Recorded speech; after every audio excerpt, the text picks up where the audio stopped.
A pair of solid ARs from Faxon Firearms coming up.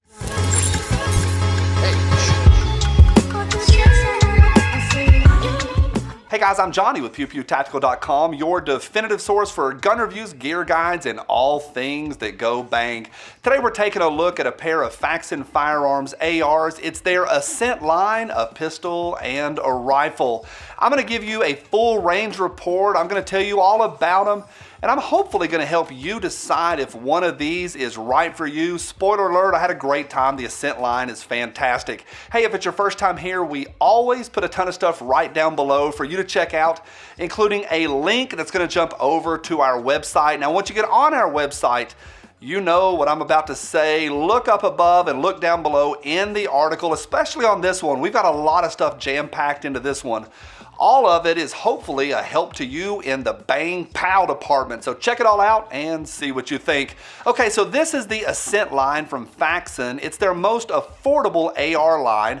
I got a 16-inch rifle and the 10.5-inch pistol, and both, of course, are chambered in 5.56. Now, if you're new to ARs, not a big deal. It's super easy. Those links that I just mentioned, those refer to the barrels. So a 16-inch rifle is a full-sized AR-15 with a 16-inch barrel. And speaking of, that's what Faxon is really known for, at least in my opinion. It's their barrels. Made in the USA with a lifetime warranty. I've owned a ton of their barrels over the years, and from me, I've had a great experience. Always good stuff. Now, you may remember a few months back, I tested their ultralight line of rifles, the Ions. I'm going to have a link to that review in the article as well. Now, those Ions, those are top shelf and are about double the price of the Ascent line, what we're looking at today. That's the good news for today's review. These guns are affordable. MSRP right now for the Ascent pistol is $850, and for the rifle is about $800 even. Now, what they came with is a great hard shell case, a single magazine, a few other things. It might also have some sweet swag. The way to my heart is free swag.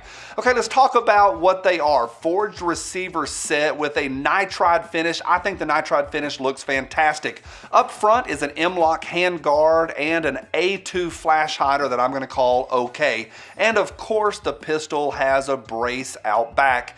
Now, they come as flat tops, so I added to one the US Optics TSR-1X, and to the other, I added the Vortex Spitfire AR. It's a prism scope, and I'll have a link to both down in the article. Ergonomics are completely familiar. Controls are all exactly where they're supposed to be, and everything works crisply. As far as aesthetics, I like the clean Faxon logo, and I think the handguard looks and feels fantastic. Okay, let's get out to the range. Now, there is an ammo shortage going on nationally right now, so I only use steel-cased Wolf from Russia with love.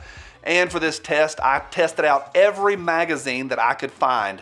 Now, I'm happy to report to you almost nothing. I almost have nothing to say to you. Everything ran great.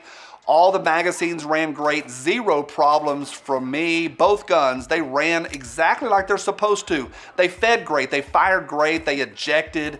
And drama-free range days every time I was at the range with them. Neither Ascent seemed to complain either that I was using that cheap Russian ammo. Now, accuracy-wise, both put shots where I wanted. Here's the rifle at 50 yards. From the shoulders, happy to say, shots on target.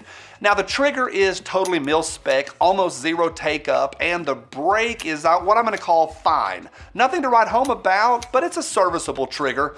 Okay, let me tell you what I like. First, it's that reliability. I love when I leave the range with nothing to report and no surprises. It means that things worked, and the Ascent line for me worked. Second, I like that lifetime warranty. Faxon stands behind their products, so you don't have to worry, and neither do I. Finally, I like the price. I know that these aren't 2018 prices, but for the current market, these absolutely are, in my opinion, a lot of bang for the buck. Now, as far as shortcomings, I don't really have any major complaints. Both Ascents performed exactly like they were supposed to, but These are some super entry-level components on these rifles. So I think if you pick one up, I think you're eventually going to want to upgrade a few things. So here's my list of what I would upgrade first. Take it for what it's worth. First, that stock and grip are both super mil-spec-y. Neither are super comfortable, and both are an easy and inexpensive fix. So new furniture all around. Second, get an ambidextrous charging handle. We have a full guide on charging handles that I think will help you. I'll put a link to that in the article. And finally, I think you're gonna wanna upgrade your trigger down the road. And yes, of course, we have a trigger article for you as well. So there's a lot of stuff, again, in the article. This one is really, really full. There are some things on these Ascent rifles that I would change, but the good news is the bare bones to a solid rifle are all there. A Faxon barrel, great receivers, and a handguard that's gonna last you through Armageddon. Now at this point, I'm supposed to tell you which one that I like better, and I think for me, I like the ergonomics of the big one, the rifle, a little bit better, but that's just because I'm super big. If you're gonna be doing a home defense setup, I think definitely consider the smaller one, the pistol. But to be honest, there's not a lot of difference between them. The two are almost identical, other than the size, and there's a small price difference. But overall, I had a great time with the Ascent rifle and the pistol. They ran great, they felt great, I think they look great, and I've got nothing to complain about. Maybe just a few upgrades down the road, and then you'll be good to go. But for me, definitely big thumbs up. On behalf of the entire Pew Pew Tactical team, I'm Johnny, and we'll see you soon. LaQuisha. Look just like Max.